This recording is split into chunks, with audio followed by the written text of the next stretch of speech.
சொன்னால் எதுவுமே அழகல்லவா அழகல்லவா யாரும் இல்லா பூங்கா ஒன்றில் நீ தந்த முத்தமது நினைவில்லையா தேவதையே ஒரு நாள் நீ பிறந்த திருநாள் பரிசாக இணையே கொடுத்தேனே நானும்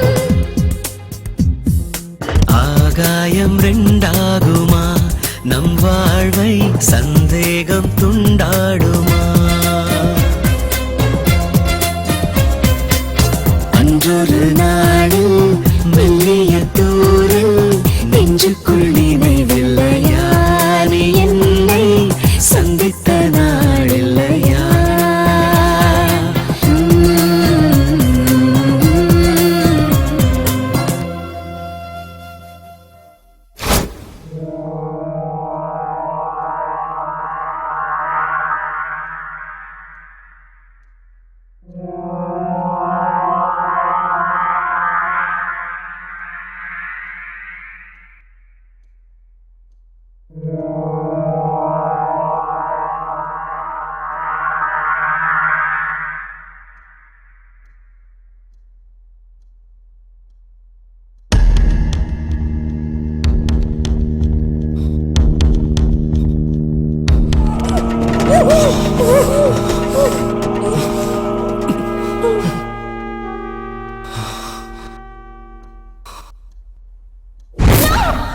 என்ன விட்டுருங்க ப்ளீஸ் என்ன விட்டுருங்க என்ன விட்டுருங்க என்ன விட்டுருங்க என்ன விட்டுருங்க ப்ளீஸ் என்ன விட்டுருங்க ஓகே போ, ஆனா யாரு கூட மட்டும் சொல்லிட்டு போ.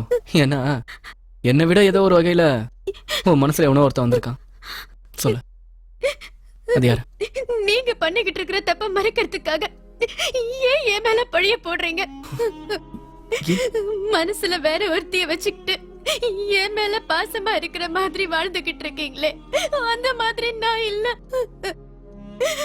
உங்களை நான் உண்மையா காதலிச்சு பெத்தவங்க சம்மதிக்கலன்னாலும் உங்களை தான் கல்யாணம் பண்ணிப்பேன்னு பிடிவாதமா இருந்து உங்களையே கல்யாணம் பண்ணிக்கிட்ட. அதுக்கு நல்ல பரிசு கொடுத்துட்டீங்க. நீங்க எந்த சமாதானமும் சொல்ல வேண்டாம், எனக்கு எல்லாம் தெரியும். அவ கூட வாழறதுதான் உங்களுக்கு சந்தோஷம்னா தாராளமா நீங்க அவ கூடவே வாழலாம். உங்க சந்தோஷத்துக்கு குறுக்க நான் வர மாட்டேன். நான் எங்க அம்மா வீட்டுக்கு போறேன்.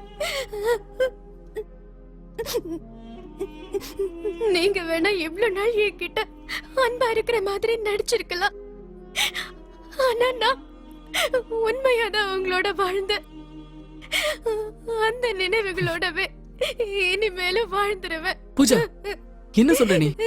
நீங்க என்ன நினைச்சு என்கிட்ட போன்ல அவ எல்லாத்தையும் சொல்லிட்டா. யார் அவ? என்ன சொன்னா? அவ சொன்னா, இன்னைக்கு நைட்டுக்குள்ள உன் பொண்டாட்டிய கொன்னுடு. அடுத்த தடவை போன் பண்ணும்போது அவ செத்துட்டாங்கிற நியூஸ் தான் கேட்கணும்னு சொன்னா. என்ன பூஜா சொல்ற? நான் போய் உள்ள யார் பூஜா? யார் அவ? அதான் பிரியா. என்ன பிரியாவா?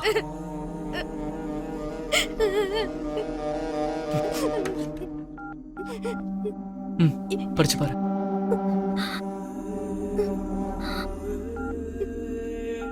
பிரியா அவ கல்யாணத்துக்கு வர சொல்லி SMS அனுப்பிச்சிருக்கா. மேரேஜ் இன்விடேஷன் அனுப்பிச்சிருக்கலாம். மறக்காம இந்த SMS உங்ககிட்ட காட்ட சொன்னா.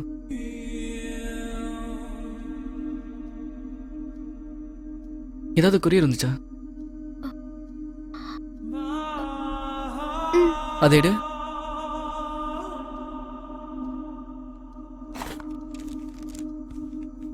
நீயே பிரிச்சு பாரு.